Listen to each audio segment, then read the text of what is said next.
तो चलिए एक ऐसे सफर पर निकलते हैं जो हमें लाखों साल पीछे ले जाएगा। एक ऐसी दुनिया में जहां हमारे सबसे पुराने पूर्वज रहा करते थे और उनकी जिंदगी के जो राज हैं वो पत्थरों, हड्डियों और गुफाओं में आज भी छिपे हुए हैं। यही तो सबसे बड़ा सवाल है ना?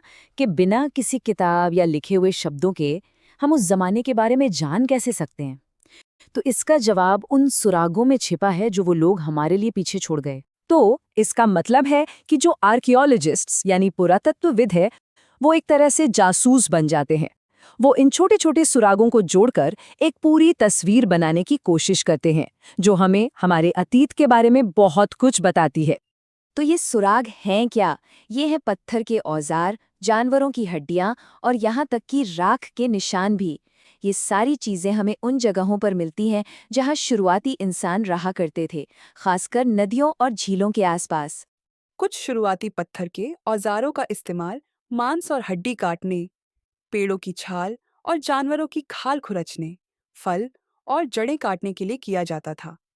कुछ औजारों को शिकार के लिए भाले और तीर बनाने के लिए हड्डी या लकड़ी के हैंडल से जोड़ा जाता था। दूसरे औजारों का इस्तेमाल लकड़ी काटने के लिए किया जाता था, जिसका इस्तेमाल जलाने की लकड़ी के तौर पर किया जाता था। लकड़ी का इस्तेमाल झोपड़ियां और औजार बनाने के लिए भी किया जाता था। अब देखिए, कुछ जगहें बहुत खास होती हैं। जिन जगहों पर बहुत सारे पत्थर के औजार, बेकार पत्थर के टुकड़े और पत्थर के बड़े बड़े ब्लॉक मिलके हैं, उन्हें फैक्ट्री स्थल कहा जाता है। मतलब ये वो जगह थी जहां औजार बनाए जाते थे। चलिए इसके बाद अपनी जांच शुरू करते हैं और जानते हैं हमारा सबसे पहला और सबसे जरूरी सुराग क्या है। वो है पत्थर के औजार। ये जो पत्थर के टुकड़े दिख रहे हैं ना, इन्हें बस मामूली पत्थर मत समझिए। ये उस जमाने के स्विस आर्मी नाइफ थे, एक तरह के मल्टी टूल। इनसे मांस और हड्डियां काटी जाती थीं, पेड़ों की छाल छीली जाती थीं, जानवरों की खाल खुरची जाती थीं, यहाँ तक कि फल और जड़ें भी काटी जाती थीं। और तो और, इन्हीं को लकड़ी के साथ जोड़कर भाले और तीर बनाए जाते थे। शिकार के लिए ये कितने जरूरी रहे होंगे, सोचिए जरा। चलिए इसके बाद कुछ महत्वपूर्ण फैक्ट्री स्थलों की बात करते हैं। भारत के नक्शे पर लाल त्रिकोण से अंकित किए गए स्थान वे स्थान हैं जहां आर्कियोलॉजिस्ट को शिकारी संग्रहकर्ता अर्थात हंटर गैदरर्स के प्रमाण मिले हैं। हालांकि हंटर गैदरर्स और भी कई स्थानों पर रहते थे, लेकिन नक्शे पर उनमें से कुछ ही दिखाए गए हैं। इनमें से प्रमुख हैं भीमबेटका, हुजंगी और कुरुनूल गुफाएं। ये पाषाणकालिक स्थान हैं। अनेक स्थान जल स्रोत जैसे नदियों और झीलें के पास पाए गए हैं। और जब खोजबीन हुई तो आर्कियोलॉजिस्ट को खास तौर पर दो तरह की जगह मिली। एक तो थी फैक्ट्री साइट्स। जैसा नाम से ही पता चल रहा है, ये वो जगह थी जहां बस औजार बनाने का काम होता था। यहाँ आपको पत्थरों के टुकड़े, अधूरे औजार, बेकार की छिपटियां, ये सब मिलता है। और दूसरी जगह थी हैबिटेशन कम फैक्ट्री साइट्स। मतलब वो जगह जहां लोग लंबे समय तक रहते भी थे और साथ साथ औजार भी बनाते थे। और कुछ जगहें तो इससे भी ज्यादा दिलचस्प हैं। इनमें से भी प्रमुख हैं मध्य प्रदेश में भीमबेटका की गुफाएं। ये एक तरह की हैबिटेशन कम फैक्ट्री साइट थी। मतलब लोग यहाँ रहते भी थे और अपने औजार भी बनाते थे। ये उनका घर और वर्कशॉप दोनों एक ही जगह था। अच्छा, तो चलिए इन सारे सुरागों में से सबसे आम सुराग पर ध्यान देते हैं, यानी पत्थर के औजारों पर। ये साधारण से दिखने वाले पत्थर उस समय के इंसानों की समझदारी और उनके हुनर की पूरी कहानी कहते हैं। ये सिर्फ पत्थर नहीं थे, बल्कि उस जमाने के स्विस आर्मी नाइफ की तरह थे। पर सोचने वाली बात तो ये है कि एक चिकने गोल पत्थर को एक तेज धार वाले औजार में आखिर बदला कैसे गया होगा। तो देखिए, औजार बनाने के दो खास तरीके थे। पहला, जिसे कहते हैं स्टोन ऑन स्टोन या पत्थर पर पत्थर। इसमें एक पत्थर, जिसे कोर कहते हैं, उसे हाथ में पकड़कर दूसरे पत्थर से उस पर चोट की जाती थी। हर चोट से छोटी छोटी परतें निकलती थीं, जब तक कि औजार को सही आकार और धार नहीं मिल जाती थी। और दूसरी तकनीक थी प्रेशर फ्लेकिंग, यानी दबाव वाली तकनीक, जिसे दबाव शल्कन कहते हैं। इसमें कोर को एक सतह पर रखकर उसके ऊपर हड्डी या पत्थर का एक टुकड़ा रखा जाता था। फिर उस टुकड़े पर हथौड़े वाले पत्थर से वार करके और भी बारीक और सटीक आकार दिया जाता था। ये कारीगरी में एक बहुत बड़ा कदम था।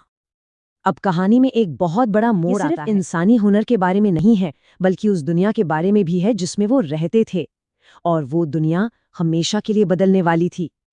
12,000 साल पहले ये वो वक्त है जब सब कुछ बदल गया। जैसे किसी ने एक स्विच दबा दिया हो और आइस एज यानी हिम युग खत्म होने लगा।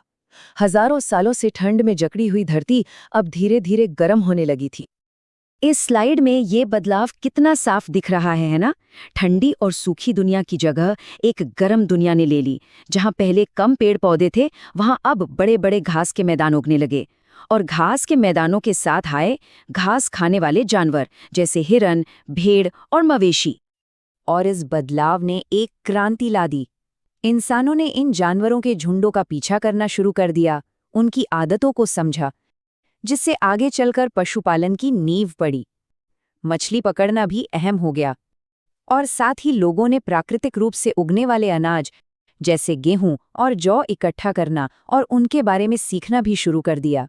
और अब हम सिर्फ जीने के औजारों की बात नहीं करेंगे, बल्कि इस बात के सुराग खोजेंगे कि वो सोचते कैसे थे, उनके मन में क्या चल रहा था। क्या वो सिर्फ पेट भरने की सोचते थे या उससे कहीं ज्यादा कुछ थे? आंध्र प्रदेश की कुरनूल गुफाओं में राख के निशान मिले हैं, एक ऐसा सुराग जो एक बहुत बड़ी खोज का दरवाजा खोलता है। और जानते हैं वो सुराग क्या था? राख के निशान। जी हाँ, ऐश। ये इस बात का पक्का सबूत है कि उस जमाने के लोग आग का इस्तेमाल करना जानते थे। और आग सिर्फ एक तकनीकी खोज नहीं थी, ये एक सामाजिक क्रांति थी। आग ने उन्हें अंधेरे में रोशनी दी, जानवरों से बचाया, और सबसे जरूरी एक जगह दी जहां सब साथ बैठ सकते थे, शायद कहानियां कह सकते थे। और अब एक ऐसी खोज जिसकी किसी ने उम्मीद भी नहीं की होगी। शुतुरमुर्ग प्रागैतिहासिक भारत में सुनने में अविश्वसनीय लगता है ना? लेकिन ये सच है। महाराष्ट्र के पाटने में शुतुरमुर्ग के अंडों के छिलके बड़ी तादाद में मिले हैं, जो ये साबित करते हैं कि ये विशाल पक्षी कभी इस उपमहाद्वीप में घूमते थे। और ये सिर्फ खाने के सबूत नहीं थे, इन छिलकों पर डिजाइन उकेरे गए थे, इनसे मन के यानी बीड्स बनाए गए थे। ये इस बात का सबूत है कि वो सिर्फ पेट नहीं भर रहे थे, बल्कि अपनी दुनिया को सुंदर बना रहे थे, खुद को सजा रहे थे। ये सिंबलिज्म की शुरुआत थी। और ये कला सिर्फ छोटे छोटे मनकों तक सीमित नहीं थी। इसका सबसे शानदार रूप हमें भीमबेटका जैसी जगहों पर गुफाओं की दीवारों पर मिलता है। ये सिर्फ जानवरों की तस्वीरें नहीं हैं, ये कहानियां हैं, शायद शिकार के किस्से या कोई धार्मिक अनुष्ठान। ये हमें उनके दिमाग के अंदर झांकने का एक सीधा मौका देते हैं। तो हमने सारे सुराग देख लिए, औजार, आग, कला। अब इन सब टुकड़ों को एक साथ जोड़कर एक समय रेखा यानी टाइमलाइन बनाते हैं, ताकि हम इस लंबे इतिहास को और बेहतर ढंग से समझ सकें। तो सबसे पहले और सबसे लंबे दौर को पुरातत्वविद पुरापाषाण काल या पेलियोलिथिक पीरियड कहते हैं। ये नाम ग्रीक शब्दों से बना है, पेरेओ यानी पुराना और लिथोस यानी पत्थर। तो इसका मतलब हुआ पुराना पाषाण युग। और ये समझना बेहद जरूरी है कि ये दौर कितना विशाल था। जरा सोचिए, इंसान के पूरे इतिहास के बारे में, पहले इंसान से लेकर आज तक। अब कल्पना कीजिए कि उस पूरी टाइमलाइन का 99% हिस्सा सिर्फ पुरापाषाण काल था। हमारा पूरा आधुनिक इतिहास, हमारी सारी सभ्यता उस विशाल समय रेखा के सामने बस एक पलक झपकने जैसा है। तो ये है पूरी समय रेखा। पुरापाषाण काल के बाद 12,000 साल पहले जलवायु परिवर्तन के साथ मध्य पाषाण काल यानी मीजोलिथिक पीरियड शुरू हुआ, जिसमें छोटे पत्थर के औजार या माइक्रोलिथ बनने लगे। और फिर 10,000 साल पहले से नवपाषाण काल यानी न्योलिथिक पीरियड की शुरुआत हुई, जो एक नई क्रांति लेकर आया। हमने उनके औजार, उनकी कला और उनके समय को तो समझ लिया, लेकिन अंत में हम उस सबसे गहरे सवाल पर वापस आते हैं कि वो लोग कौन थे, उनके समाज में काम कैसे बटा था। क्या महिलाएं शिकार करती थीं, क्या पुरुष चित्र बनाते थे, या क्या वो ये सब काम एक साथ मिलकर करते थे। महिलाएं गुफाओं में पेंटिंग करती थीं या पुरुष फल फूल इकट्ठा करते थे। ये ऐसे सवाल हैं जिनके पक्के जवाब हमारे पास नहीं हैं। हाँ, हमारे पास दो संभावनाएं हैं। एक तो ये कि शायद मर्द और औरतें ज्यादातर काम मिलकर करते होंगे, और दूसरी संभावना ये है कि कुछ काम सिर्फ औरतें करती होंगी और कुछ सिर्फ मर्द। और ये भी हो सकता है कि अलग-अलग समुदायों में अलग-अलग परंपराएं रही हों। ये कुछ ऐसे सवाल हैं जिनके जवाब शायद हमें कभी न मिले, और यही बात हमारे अतीत को इतना रहस्यमयी और आकर्षक बनाती है। तो चलिए इस पूरे सफर को एक आखिरी सवाल पर छोड़ते हैं।